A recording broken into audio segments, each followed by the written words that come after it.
안녕하세요, 여러분. 어떻게 지내셨어요? 이런 삶을 살고 싶다 는 주제로 글을 썼습니다. 제목은 완행열차 갈아타고입니다. 완행열차 갈아타고. 살아온 날들을 돌아보니 급행열차를 타고 달려만 왔다. 그것이 지름길인 줄 알았다. 잘 살고 있는 줄 알았다. 이제 와서 돌아보니 군데군데 수리할 곳이 보인다. 후회가 막심하다. 이제는 완행열차 갈아타고 지난 날을 돌아보며 후회 없이 살고 싶다. 모든 사람이 행복한 삶을 꿈꾸고 살지만 나는 행복자라고 고백하는 사람은 드물 것이다. 그들도 급행열차 타고 달리기만 하지 않았을까 싶다. 인생은 속도보다 방향이 중요함을 늦게서 깨달았다. 장거리 인생인데 너무 소진되었다. 이제는 주위도 돌아보며 계절마다 변하는 자연의 아름다움도 만끽하며 좋은 글도 쓰면서 살고자 한다. 급행열차에서 내려 나를 돌아볼 여유가 생기니 마음이 편하고 내 몸이 더 좋아한다. 점검하지 않고 타고만 다니는 자동차는 언젠가 문제를 일으키게 된다. 인생도 마찬가지다. 내가 자가용을 처음 탔을 때 자동차는 기름만 넣으면 가는 줄 알고 점검을 할 줄 몰랐다. 타일 확인이며 냉각수, 엔진오일, 미션오일, 필터 등 기본 점검조차 할 줄 몰랐다. 35년 전 그때를 생각하니 부끄럽기 짝이 없다. 그러다가 결국 문제가 생겼다. 주행 중에 도로 한복판에서 시커먼 연기가 도로를 점령하며 내뿜었다. 화염에 갇히지 않은 것이 큰 다행이었다. 수리 비용이 너무 들어 폐차하고 말았다. 몸도 관리하지 않으면 문제가 생긴다. 건강할 때 관리하지 않으면 돈 들고 고생한다.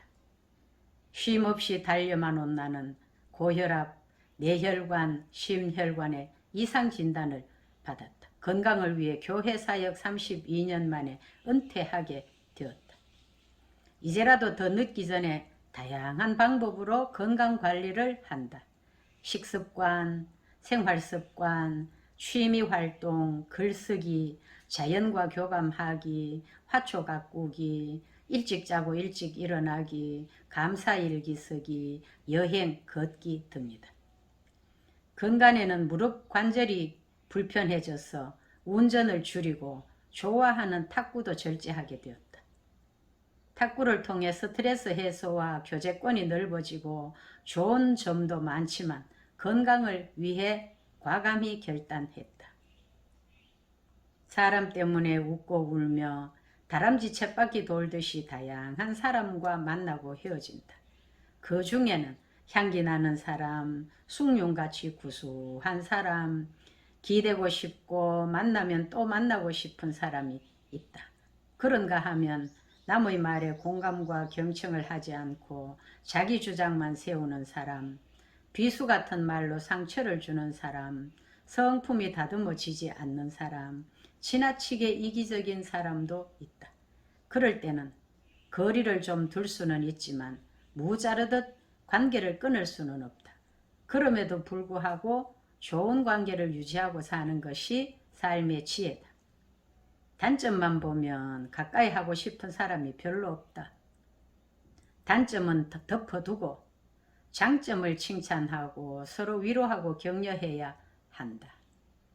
내가 다듬어지면 다른 사람도 좋게 보이고 좋은 사람들이 다가온다. 이기려고 하지 말고 지는 것이 이기는 것이다. 하버드 대학에서 75년간 연구 결과 발표한 행복의 조건이 좋은 인간관계였다. 어떠한 사람이라 할지라도 사람, 그 자체를 소중히 여기고 존중하면 내가 편하다. 이제 남은 날들 어떻게 사는 것이 가장 보람되고 후회 없이 살 것인지를 고민해 본다. 나는 불교와 유교가 혼합된 가정에서 태어나 자랐다. 그랬던 내가 하나님을 인격적으로 만났다. 지인을 만나러 갔더니 교회 간다고 해서 생각 없이 따라갔다. 그날 대표자의 기도에 큰 감동을 받고 하나님을 만났다. 분명 교회는 무슨 신이 존재하는 것을 느낄 수 있었다. 가슴이 뛰면서 성경에는 뭐가 쓰여 있는지 몹시 궁금했다. 지인의 집에 따라가서 나의 소감을 밝히며 성경을 읽어보겠다고 했다. 성경 첫 장, 첫 페이지, 창세기 1장을 읽으면서 거부할 수 없는 하나님이 내 삶에 파고들었다. 빛이 있으라고 말씀하신 그때 빛이 있었음을 믿게 되었다. 세상은 흑암과 혼돈과 공허가 문제라는 것이 깨달아졌다. 하나님의 영광의 빛이 비치면 모든 것이 해결됨을 알게 되었다. 손자 이름을 세명이라고 지었다. 세상을 비추라는 뜻이다.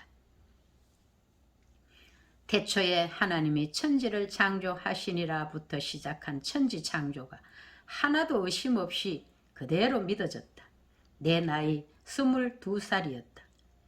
그때부터 시작된 교회 발걸음이 46년이 지난 지금은 새벽 기도까지 나가게 되었다. 많은 영적 체험을 했다. 나 같은 죄인도 사랑하시고 은혜 베푸신 하나님의 사랑을 생각하면 너무나 감사하다. 성경을 압축하면 사랑이라는 엑기스가 나온다. 하나님은 사랑이시다. 내가 만난 하나님 사랑을 실천하며 삶의 원칙 따라 살아가고자 노력한다. 사람이 만일 온 천하를 얻고도 제 목숨을 잃으면 무엇이 유익하겠느냐고 성경은 말한다. 모두가 빈손으로 왔다가 빈손으로 돌아가는 인생이지만 영혼은 구원받아야 한다. 완행열차 안에는 숨을 헐떡이며 죽어가는 사람들이 더 많이 보인다. 육신의 정욕대로 살지 않고 때를 얻든지 못 얻든지 저들에게 복음을 전해야 한다. 영혼을 살리고 세우고 치유해야 할 사명이 내게 있다. 완행열차를 탄 이 기쁨, 이 감사, 누구도 빼앗아갈 수 없는 보배다. 이제는 느림의 철학을 터득하며 담기보다 버리고 높은 곳보다 낮은 곳을 향하여 복음을 전하며 후회 없이 살련다. 감사합니다. 끝까지 들어주셔서 고맙습니다.